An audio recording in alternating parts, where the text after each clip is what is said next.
नमस्कार। आप सभी दर्शकों का बहुत बहुत स्वागत है मेरे चैनल पर। मैं आचार्य पंकज शास्त्री आपका अपने चैनल पर हार्दिक अभिनंदन करता हूं। उपस्थित हुआ हूं बहुत ही महत्वपूर्ण जानकारी को लेकर के, वित्त, धन योग को लेकर के। धन के बिना आज का जीवन मुश्किल ही नहीं, नामुमकिन हो चुका है।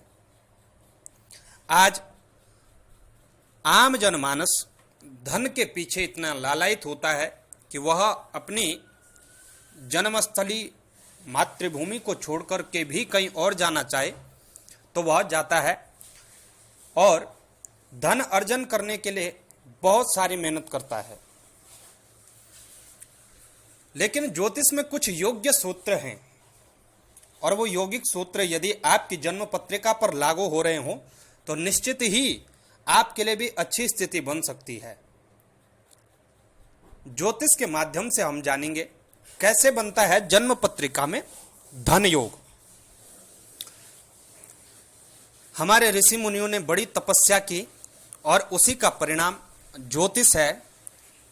हालांकि हम अपने शास्त्रों को अब पीछे छोड़ते जा रहे हैं, इन पर गहन रिसर्च की आवश्यकता है, लेकिन हम कोई भी इस पर रिसर्च करने के लिए राजी नहीं है।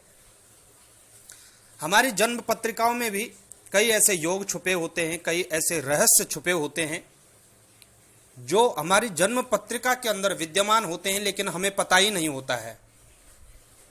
ऐसा ही आज हमने योगों की श्रृंखला शुरू की और उसमें सर्वप्रथम देखा हमने धन योग। साधारणतः कुंडली में ग्रहों का परस्पर शुभाशुभ स्थितियों को ही योग कहते हैं। शुभ योगों से कुंडली पूर्णतः सबल हो जाती है, जबकि अशुभ योगों से जन्म पत्रिका निर्बल कुंडली बन जाती है। जब भी जातक जन्म लेता है तो उसी समय और तिथि के अनुसार जो भी राशि पूर्व में उदय होती है उसे हम लग्न कहते हैं। हम आपके सामने ये कुंडली प्रस्तुत कर रहे हैं। इस कुंडली में आप देखें तो जहां एक अंक लिखा हुआ है, निश्चित ही वहां लग्न है।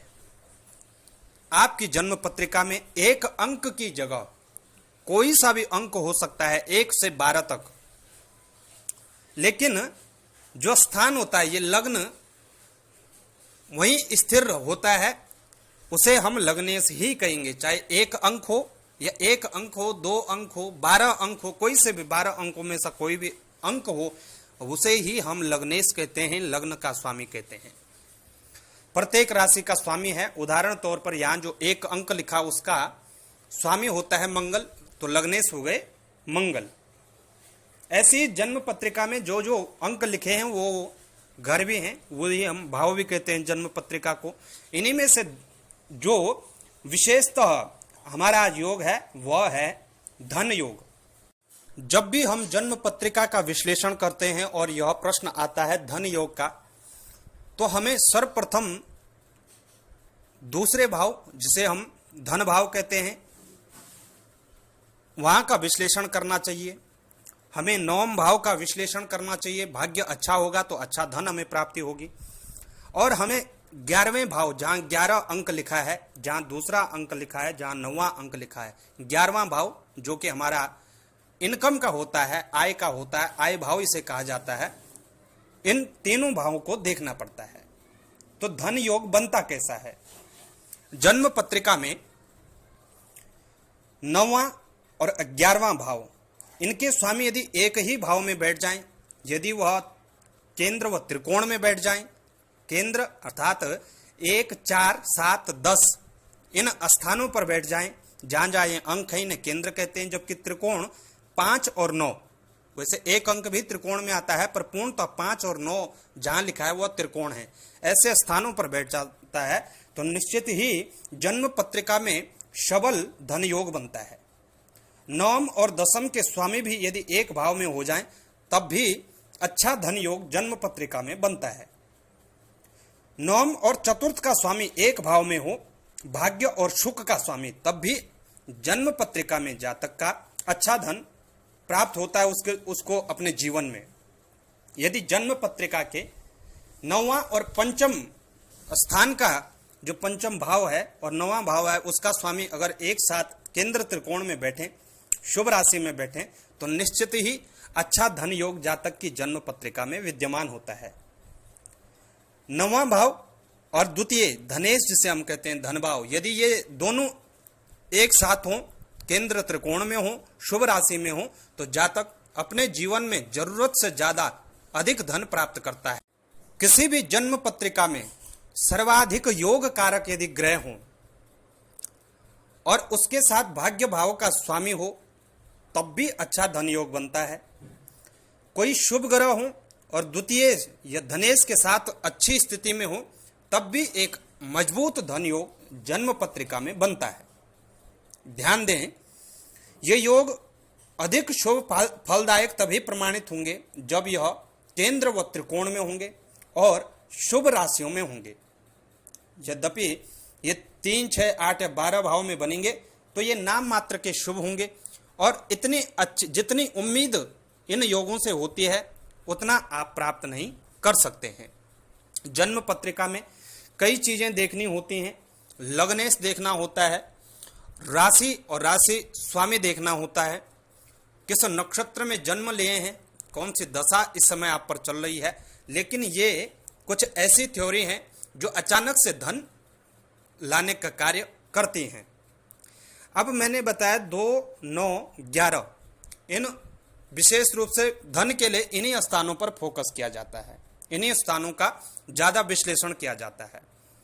तो इनमें से जो दूसरा भाव है जहां 2 अंक लिखा था जन्म पत्रिका में, वह धन होता है जो हमें पूर्वजों के द्वारा मिलता है। अर्थात आपका जन्म ऐसी फैमिली में होता है, ऐसे परिवार में होता है जो पहले से ही धनाढ्य हैं, तो वह धन आपको मिलेगा। यदि भाग्य का अच्छा ग्रह आपका नैसर्गिक रूप से शुभ ग्रह है, देवगुरु बृहस्पति संबंध रखते हैं या शुक्रदेव ऐसे जन्म पत्रिकाओं में भाग्य भाव से संबंध रखते हैं और अच्छे शुभ स्थान पर हों, केंद्र में उच्च के हो जाएं, तो निश्चित ही भाग्य से हमें धन की प्राप्ति होती है। जबकि आय स्थान का स्वामी यदि अच्छा हो और अच्छी स्थिति में हो, जहां पर 11 अंक लिखा है वह लाभ स्थान होता है, तो यदि वहां का जो भी स्वामी हो वह यदि अच्छी स्थिति में है, उच्च का है, तो जो हमारी प्रतिदिन की इनकम होती है, जो हमारी आय होती है, उसमें अच्छा इजाफा हमें देखने को मिलता है। कहीं न कहीं अंतिम समय पर जहां हमें ये लगता है कुछ नहीं होने वाला, वहां हमें धन का सपोर्ट अवश्य मिल जाता है। तो यह कुछ सूक्ष्म रूप से धन योग की हमने चर्चा की। कैसी आपको यह जानकारी लगे हमें अवश्य बताएं।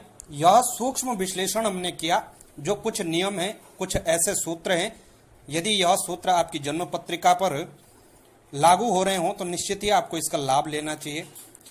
और पूर्णतः जन्म पत्रिका विश्लेषण के पश्चात ही हमें पता चलता है। तो कैसी यह जानकारी आपको लगी हमें अवश्य बताएं और चैनल पर नए हैं तो सब्सक्राइब करना ना भूलें। तब तक के लिए नमस्कार।